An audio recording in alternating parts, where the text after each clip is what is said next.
Les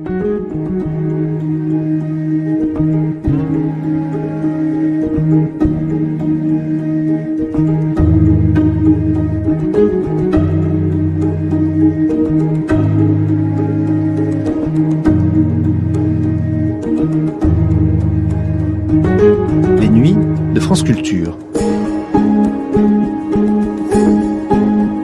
Les nuits de France Culture, une mémoire radiophonique. La petite ville de Loudun, dans l'ouest de la France, était le théâtre d'une affaire peu commune dans la première moitié du XVIIe siècle. Un cas de possession démoniaque de plusieurs religieuses qui a fait grand bruit. L'affaire a mobilisé jusqu'au cardinal de Richelieu, car à cette époque, encore marquée par le souvenir des guerres de religion, le pouvoir politique se montrait déjà soucieux d'affirmer son autorité. Alors comment comprendre ce qui se joue dans une possession ? Quels sont les ressorts sociologiques et politiques de ces phénomènes étranges ? Et qu'est-ce que cela nous dit de l'état d'une société ? C'est l'historien Michel de Certeau qui nous le raconte dans l'émission Arcane 71.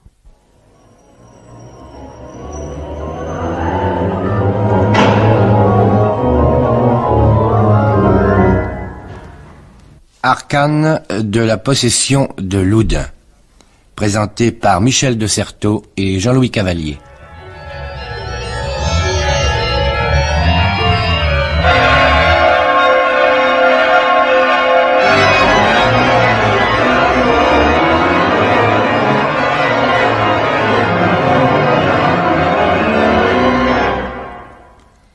Il suffit bien sûr d'avoir dit le titre que j'ai dit pour que tout le monde ait compris de quoi il allait s'agir dans cette émission d'Arcane.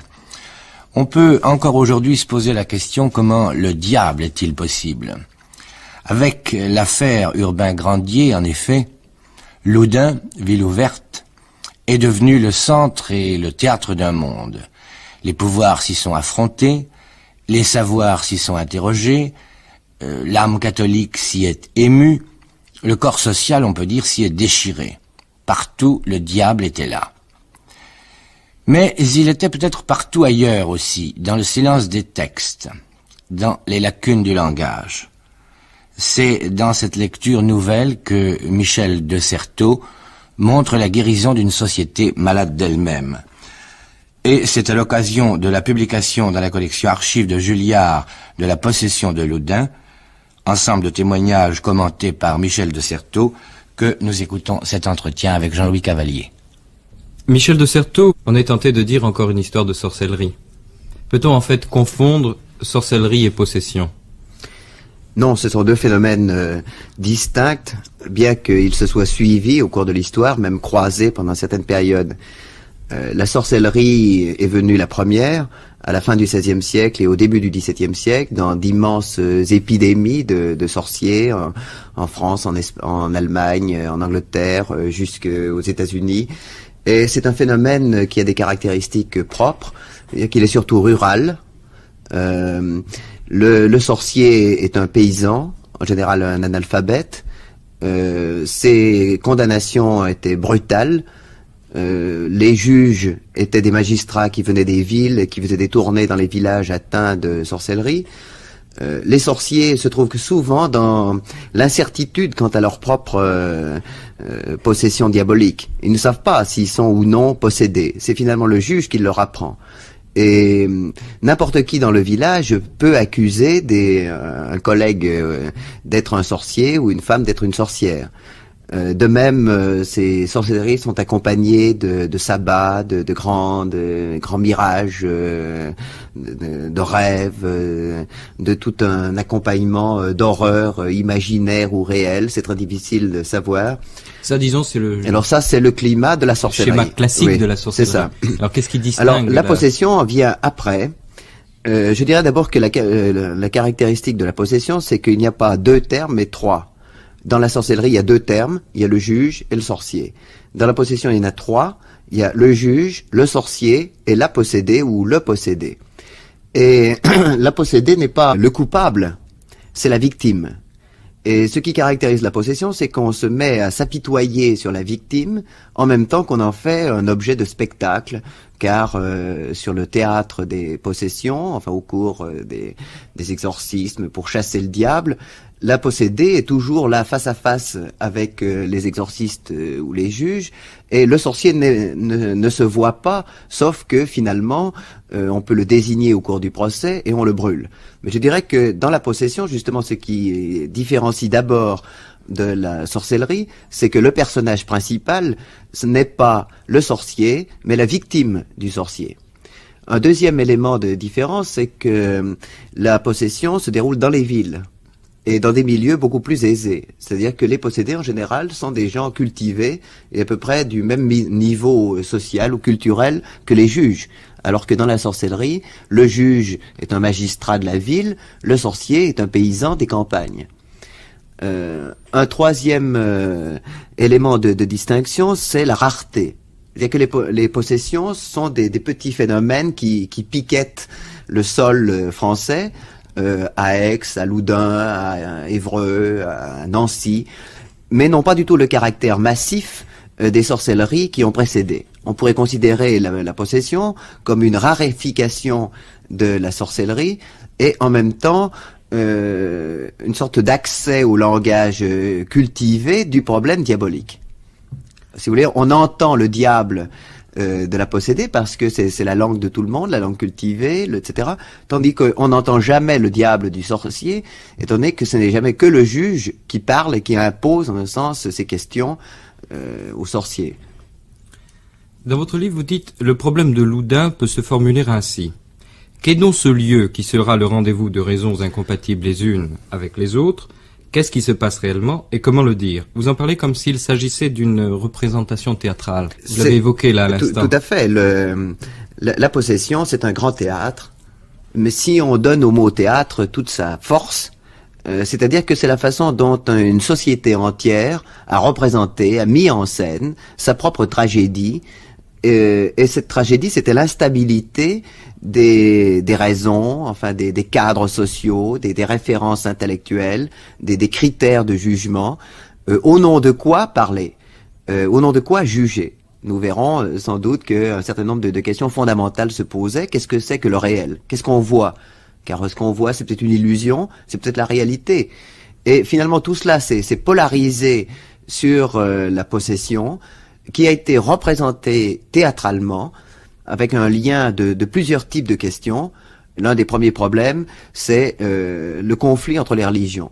Il y avait catholiques et protestants à Loudun, comme c'est le cas dans d'autres lieux de possession, et l'affrontement entre catholiques et protestants s'est passé sur le mode théâtral de la possession, après avoir été vécu sur le mode sanglant dans les rues de Loudun où on se massacrait.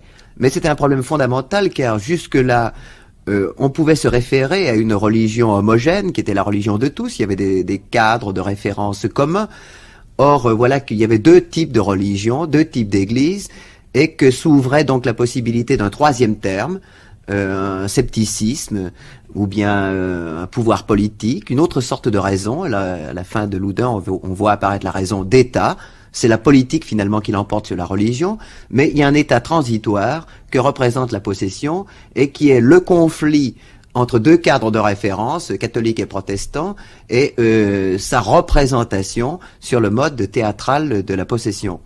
Alors comment on est précisément la possession de Loudun? Comment commence notre histoire? L'histoire commence comme certains romans fantastiques, c'est-à-dire il y a un fantôme la nuit dans un couvent à Loudun, de quelques religieuses qui étaient des pédagogues, enfin des maîtresses d'école, et qui étaient un peu isolées à Loudun, étant donné que c'était une nouvelle congrégation religieuse, qu'ils s'étaient installés à Loudun, dans une petite ville fermée, close, qui avait quantité d'habitudes, vous savez, cette opacité des villes traditionnelles, avec des conflits toujours là, mais dont on ne parle pas. Bon. Et il venait d'y avoir la peste, je crois. Il y avait eu la peste en 1632, au moment où commence la possession. Il y avait donc quantité d'ombres, de fantômes dans les rues de Loudun, de morts, de souvenirs pénibles, de choses dont on ne parlait plus, de ragots circulants, etc. Et c'est dans ce contexte-là que les deux religieuses, au cours d'une nuit, voient des fantômes. On essaiera peut-être après de voir ce que ça pouvait signifier. Et ces apparitions nocturnes se sont répétées Et on a interprété cela très rapidement comme la présence du diable. Alors pour le comprendre, il faut dire aussi que ce n'était pas la première fois que cela arrivait. Et en particulier, il y avait eu quelques années plus tôt, au début du XVIIe siècle, en 1609-1611, une histoire célèbre à Aix-en-Provence, où une possession avait donné lieu à un procès, à l'accusation d'un sorcier qui était un prêtre, etc. Et cette histoire avait été racontée dans un livre qui avait fait le tour de la France. De telle sorte qu'on avait déjà des personnages établis, une histoire, un canevas, n'est pas un schéma pour une commedia dell'arte, et que très rapidement à Loudun, les personnages se mettent en place. C'est-à-dire qu'à partir du moment où il y a le fantôme, il faut qu'il y ait un sorcier, il faut qu'il y ait un exorciste, il y a des témoins, et peu à peu, le théâtre, la pièce s'organise. Alors à Loudun, qui sont les acteurs? Il y a d'abord ces religieuses qui sont les possédées, un petit couvent d'une trentaine de jeunes religieuses, elles sont toutes, c'est quasi des gamines, de 18 à 25 ans, avec la supérieure, enfin celle qui était responsable du couvent, qui s'appelait Jeanne des Anges, et qui immédiatement va prendre un rôle de vedette, enfin c'est la star de ces actrices ou de ces possédés. Et puis la deuxième catégorie de personnages, ce sont les exorcistes, c'est-à-dire des prêtres. Il y en a d'abord 1, puis 2, puis 6, puis 10, puis 20, 30, qui viennent pour combattre le démon et libérer les possédés du diable. Alors il y a pour les exorcistes toute une série de rites, de cérémonies. Ça se passe d'abord dans la chambre de la prieure, enfin de Jeanne des Anges, puis dans la chapelle, puis dans l'église, puis sur la place publique. Enfin, peu à peu, l'exorcisme s'étale, s'étend au fur et à mesure qu'un public croissant approche. Et puis le troisième personnage, c'est celui qu'on nomme, celui qu'on désigne comme sorcier. Il y a un accusé qui est censé être le fantôme qui est apparu dès le premier jour. Et cet accusé, très rapidement désigné, était Urbain Grandier, le curé d'une paroisse de Loudun, un homme assez brillant, beau parleur, qui tombait les femmes et les jeunes filles du secteur, qui était assez libre d'esprit, enfin assez indépendant, assez libéral, et qui sans doute pour ces deux raisons-là, d'une part parce que c'était la terreur des mères de famille, et d'autre part parce que c'était un esprit assez ouvert et à certains égards assez sceptique, s'est vu accusé d'être le sorcier, le coupable de cette possession. Mais évidemment, d'autres personnages arrivent par la suite. Il y a un public extraordinairement nombreux qu'on voit entrer petit à petit, d'abord dans la chambre de la prieure, puis dans la chapelle, etc. Les magistrats d'abord, par ordre d'importance, il y a une sorte de rite d'entrée, enfin au moins quand on regarde les textes, c'est assez curieux. Il y a les médecins, quantité de médecins locaux, des médecins de village, comme disent les textes, puis des médecins qui viennent de Tours, de Poitiers, d'Angers, puis de Paris, puis de Grande-Bretagne ou des Pays-Bas, analyser ce cas.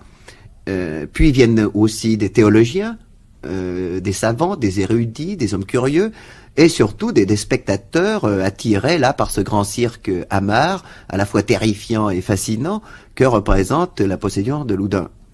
Alors, dans une possession, le diable parle. Quelle langue parle-t-il? Y a-t-il un langage de la possession? Alors ça, c'est un des problèmes de la possession de Loudun, c'est que le diable est par définition surnaturel, enfin, il ne parle pas donc la langue de tout le monde. Et il est censé parler latin.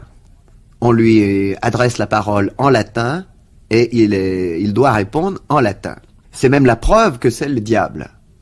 Car les religieux sont censés ignorer le latin, et donc si elles se mettent à parler latin, c'est que c'est vraiment le diable.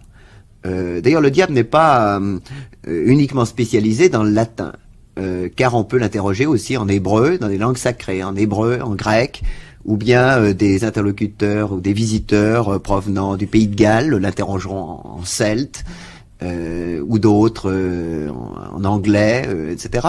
Autrement dit, ce qui caractérise le diable, c'est qu'il parle une langue étrangère, et étrangère au possédé. Ça, c'est justement un des traits caractéristiques, que cette présence de l'étranger, innommable, enfin, d'une puissance autre, désignée par le fait d'une langue qui est autre. Je dirais qu'un deuxième caractère de cette langue, c'est qu'elle est inconsciente, c'est-à-dire que les possédés ne savent plus, ne doivent plus d'ailleurs se rappeler, après le temps de l'exorcisme ou de l'interrogation, ce qu'elles ont dit. Et si par hasard elles reprennent leur esprit ou elles se mettent à parler en français, tout s'effondre.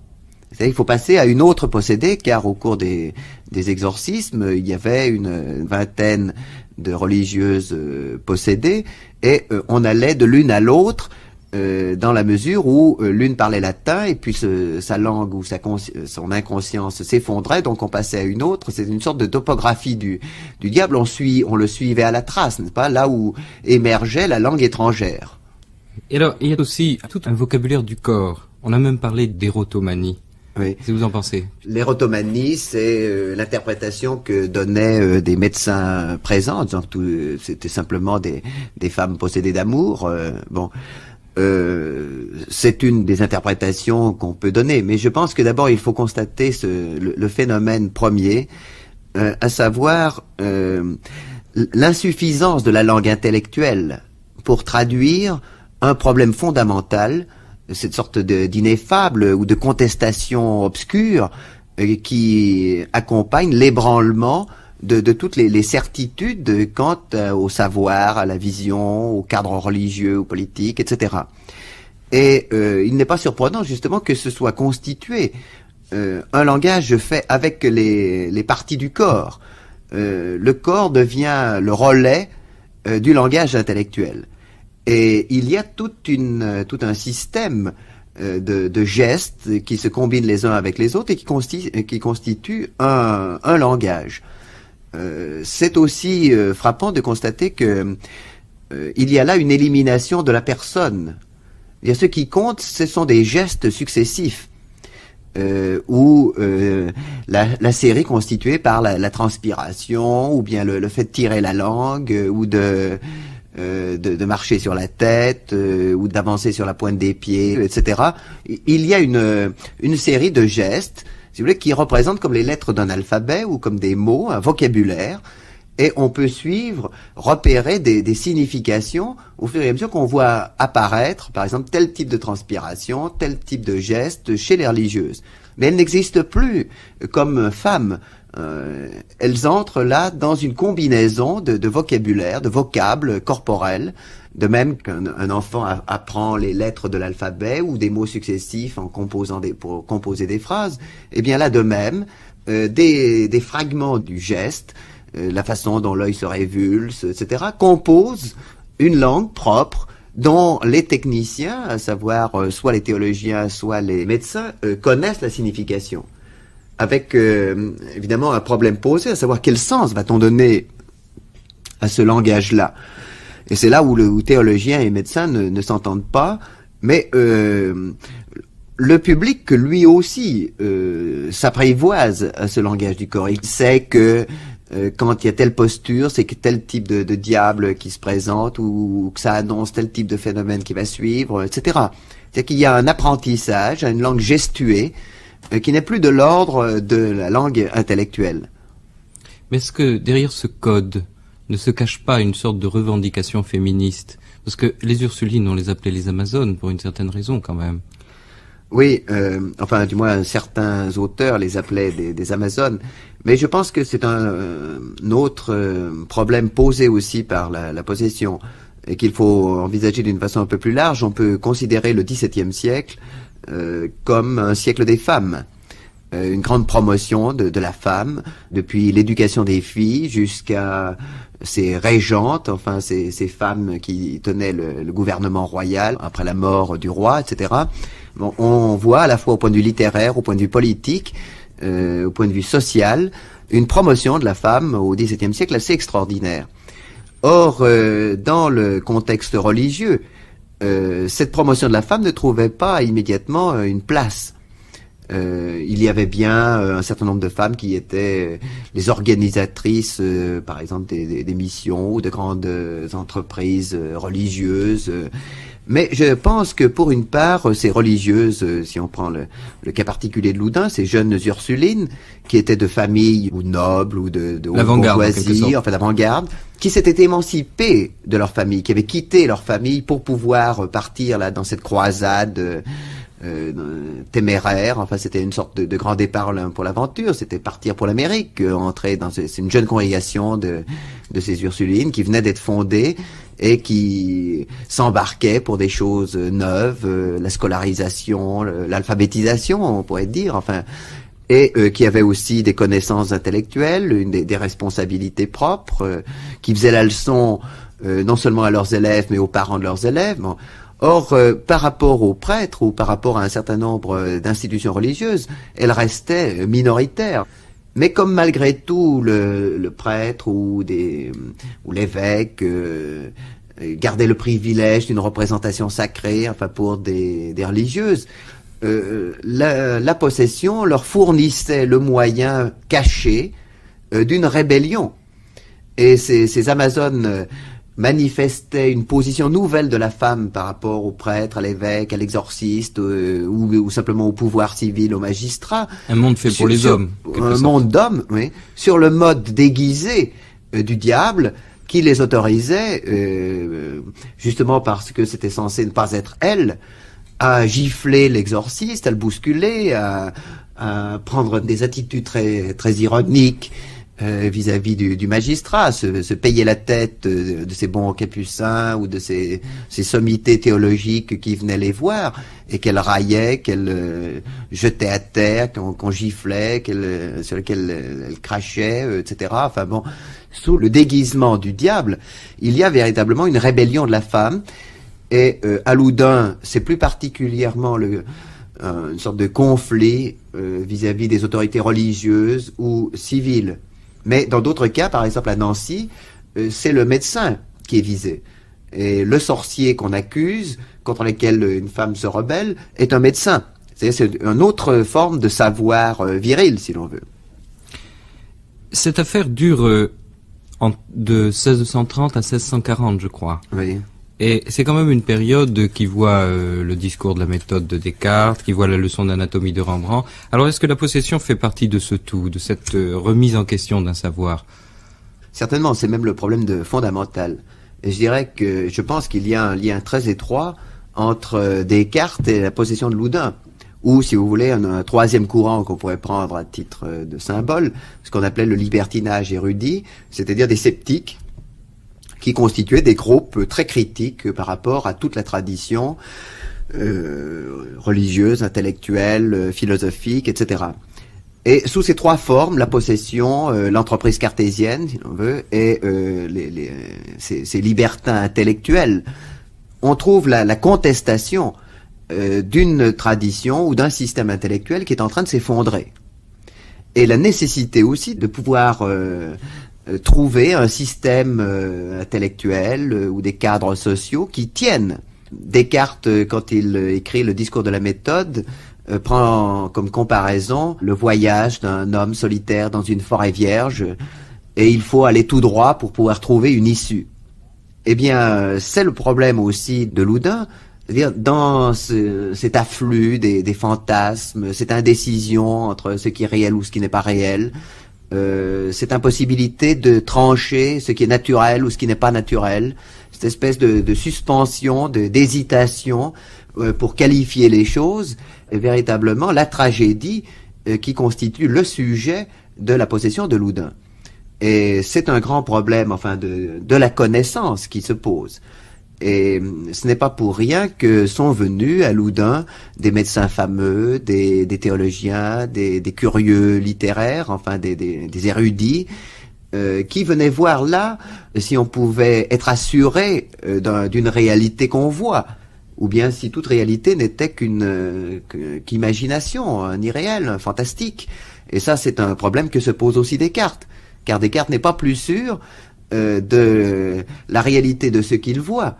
Et finalement, dans l'une de ses règles de discernement des esprits, il dit que celui qui est le plus sûr de l'objet qu'on voit, c'est finalement l'aveugle, car c'est celui qui peut le toucher avec un bâton. Autrement dit, qu'est-ce que c'est que connaître la réalité? Quelle garantie avons-nous de ce qui est réel? C'est une question très dangereuse, enfin très fondamentale aussi. Et la question posée à Loudun, c'est de savoir si on peut établir une loi naturelle. C'est l'époque aussi de tout le théâtre baroque, de toute la sculpture baroque ou de la littérature baroque, qui est une littérature de métamorphose, où les choses se muent comme ça insensiblement en d'autres choses. Et cette mouvance de la réalité, cette incertitude du découpage des objets, ces contradictions internes de la passion, sont un des thèmes de l'époque qui est en quête d'un ordre ou d'une raison. Et peut-être pourrait-on résumer le problème de Loudun en disant qu'est-ce que c'est que la raison, ou qu'est-ce qui est raisonnable? Vous dites l'énigme de cette histoire est la possibilité d'un discours sur la possession.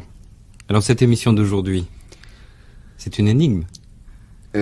Oui, c'est-à-dire que nous retrouvons aujourd'hui un problème analogue. Avoir un discours de la possession, cela signifie qu'on a des normes claires pour pouvoir classer tous les phénomènes de Loudun et les ordonner en fonction d'une rationalité. C'était le problème qui se posait à l'époque, car il y avait plusieurs systèmes d'interprétation qui étaient en conflit les uns par rapport aux autres, et il s'agit de savoir si quelque part il y aurait un type de discours reconnaissable qui s'impose à propos de la possession. Finalement, il y en a eu un, c'était le discours politique, la raison d'État. Et c'est ce que signifie l'évolution de Loudun, c'est ce lent passage d'un ordre religieux à un ordre politique, d'une raison fragmentée religieuse à une raison d'État, un pouvoir qui s'est imposé à tous et qui finalement était capable de classer. La laïcisation des démons. La laïcisation, si l'on veut, des démons. Et s'il y a eu à Loudun des spirituels, un grand mystique, un homme assez extraordinaire, Jean-Joseph Surin, peu à peu, justement, la spiritualité est devenue une sorte de réseau partiel, enfin marginal, et non plus l'organisation de la société, ou l'interprétation intellectuelle de la société.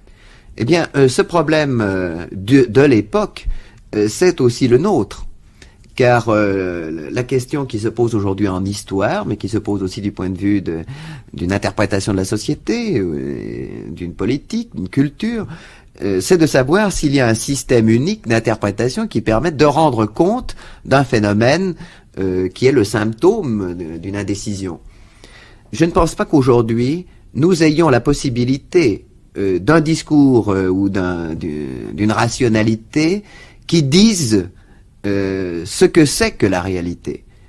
Mais la réalité, au fond, se situe dans les sciences humaines comme ce que supposent différents types d'interprétations. Il y a une interprétation, par exemple, démographique, économique, historique, littéraire, etc. Et même dans chaque science, il y a des types différents d'interprétations.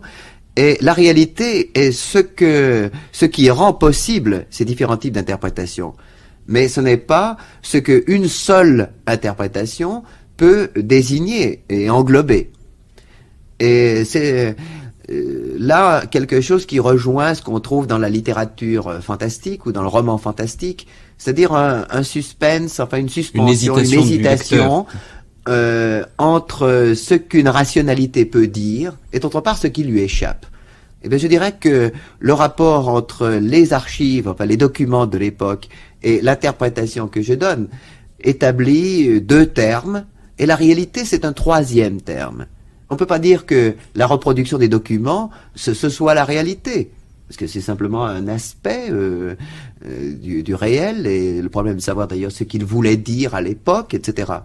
Le commentaire, ou du moins l'explication que je donne, l'interprétation psychanalytique, culturelle, sociologique, etc., c'est aussi une part de la réalité, Et finalement, ce qui s'est passé se trouve entre les deux, comme ce qui a rendu possible les documents et ce qui rend possible mon interprétation. C'est-à-dire qu'il y a un aspect mystérieux dans la réalité même qui échappe toujours à une rationalité. Je dirais que c'est par là que s'insinue dans n'importe quelle rationalité l'interrogation posée par le réel.